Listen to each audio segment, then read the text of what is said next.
Welcome back sa Free Thinking Pinoy Channel. Sa pagkagat ng dilim, tahimik ang buong kalsada at lahat ng tao ay nasa loob na ng bahay. Ito na kasi ang oras ng pahinga para sa atin.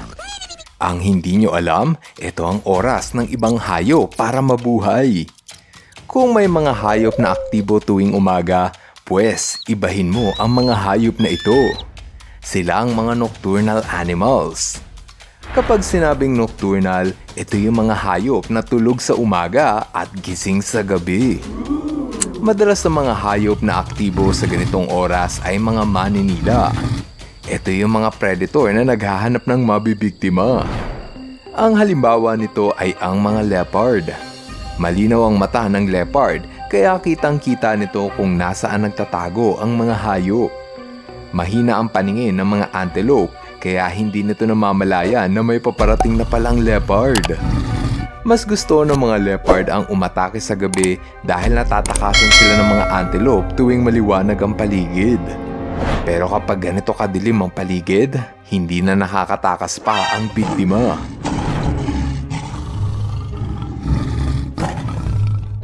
Iba naman ang dahilan ng mga pagong kung bakit sila kumikilos tuwing gabi.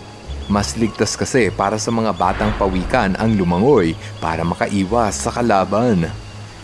Kapag inabot sila ng umaga sa dalampasigan, siguradong kakainin sila ng malalaking ibon. Kaya naman lumalabas lang ang mga baby sea turtle tuwing gabi para walang predator na kumain sa kanila. Para sa iba, simple lang ang dahilan kung bakit mas aktibo sila tuwing gabi. Mas malamig kasi kapag ganitong oras. Yan mismo ang dahilan ng kangaroo rat kaya lumalabas lamang ito tuwing gabi. Napakainit ng disyerto tuwing may araw kaya siguradong masusunog sa init ang kangaroo rat kapag lumabas ito sa kanyang lungga. Kakaiba naman ang dahilan ng mga gamo-gamo na ito kung bakit sila naging nocturnal. Solong-solo kasi nila ang paghigop sa nectar ng mga bulaklak kung gagawin nila ito sa oras ng gabi. Ang umaga kasi ay oras ng mga paru-paro at bubuyog sa pag-inom ng nectar kaya ayaw ng mga gamo-gamo na may pag-agawan sa kanila. Sa ganitong paraan, nababawasan ng kompetisyon o yung kaagaw ng hawk moth sa mga bulaklak kung kikilos sila sa oras ng gabi. Sa lahat ng mga insekto, ito na ata ang may pinakamagandang dahilan kung ba't mas pinili nito ang maging aktibo sa dilim. Ito ang mga firefly at pinapailaw nito ang kanilang puwet bilang komunikasyon. Hindi nila ito pwedeng gawin sa oras na may araw, kaya aktibo lamang ito tuwing gabi.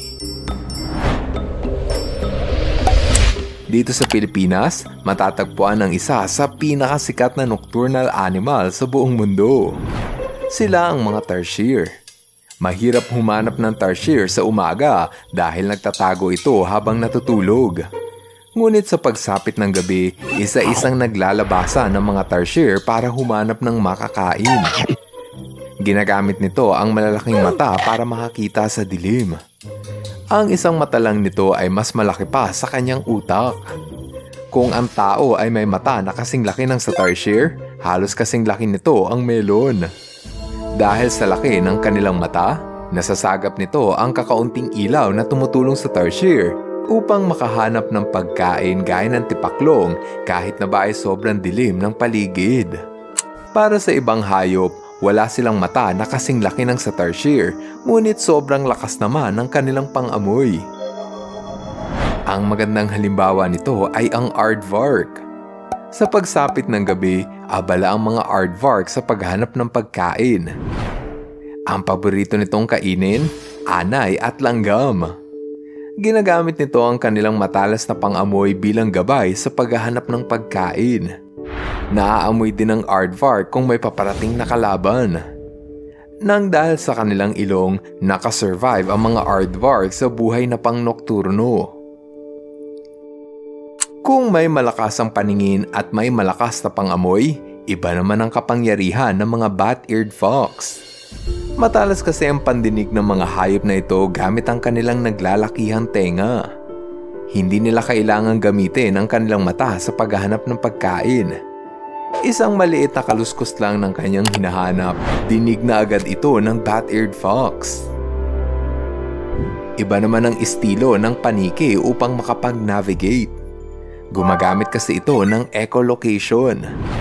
Ang echolocation ay ang paggamit ng tunog ng alingaw-ngaw para kilatisin ang paligid. Mahalaga ang echolocation sa mga paniki dahil nalalaman nila kung nasaan ang pagkain kahit sobrang dilim at wala silang makita.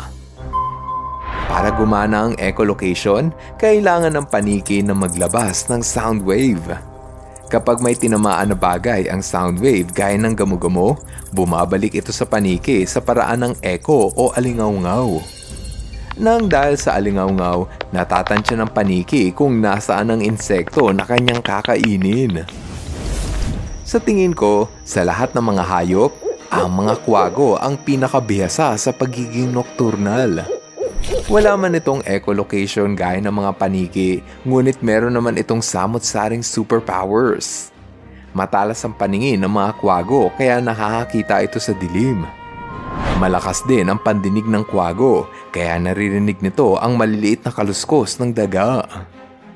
Pinili ng mga kwago ang maging aktibo sa gabi dahil ayaw nilang makipag-agawan ng pagkain sa mga agila na aktibo tuwing umaga. Sa ganitong paraan, nababawasan ang kompetisyon sa pagitan ng dalawang ibon. Pinili rin ng kwago na maging aktibo sa gabi dahil ito rin ang oras kung kailan lumalabas ang mga bubuwit. Kung nocturnal ang tawag sa hayop na aktibo sa gabi, diurnal naman ang tawag sa mga nilalang na aktibo tuwing umaga. May mga hayop na mas aktibo sa umaga dahil kailangan nilang makakita ng maliwanag para makahanap ng pagkain. Gaya na lamang ng mga unggoy. Ang mga unggoy ay mas aktibo sa paghahanap ng pagkain sa umaga dahil mas nasusuri nila kung ano ang prutas na hinog na. Mahirap kasing malaman kung ang prutas ay hilaw pa kung madilim ang paligid. Ganon din ang mga ibon. Ginagamit ng mga ibon ang liwanag ng araw para makahanap ng prutas sa makapal na halamanan. Maraming insekto ang aktibo sa umaga dahil ito ang oras ng mga bulaklak kung kailan ito namumukadkad. Ang ibang hayop ay sinasamantala ang liwanag ng araw para kumain at para din maiwasan ng mga paparating na predator. Maski ang mga tao, tayo ay diurnal dahil mas aktibo tayo tuwing umaga. Ang gabi kasi ay nakalaan para sa oras ng pagtulog. May mga hayop naman na tinatawag na crepuscular o yung mga aktibo tuwing madaling araw at takip silim. Ang halimbawa nito ay ang mga pating na nagiging hyperactive tuwing papalubog o papasikat ang araw. Meron din naman tinatawag na catemeral o yung mga hayop na aktibo mula umaga hanggang gabi. Ang halimbawa nito ay leon na walang pinipiling oras kung kailan sila aatake. Kung ikaw ang tatanungin, ikaw ba ay nocturnal o diurnal? Anong oras ka pinakagising? Umaga o sa gabi? Ako kasi, may pagka-nocturnal ata ako dahil alas 3 na ako ng madaling araw nakakatulog. Kung nag-enjoy ka sa ating kwentuhan, dapat mong pindutin ang subscribe button para palagi kang updated sa mga bago kong videos. Ngayon, andito na tayo sa ating shoutout portion. Hello kay Ayon Martinez. Hello rin kina Zian at Zaimon.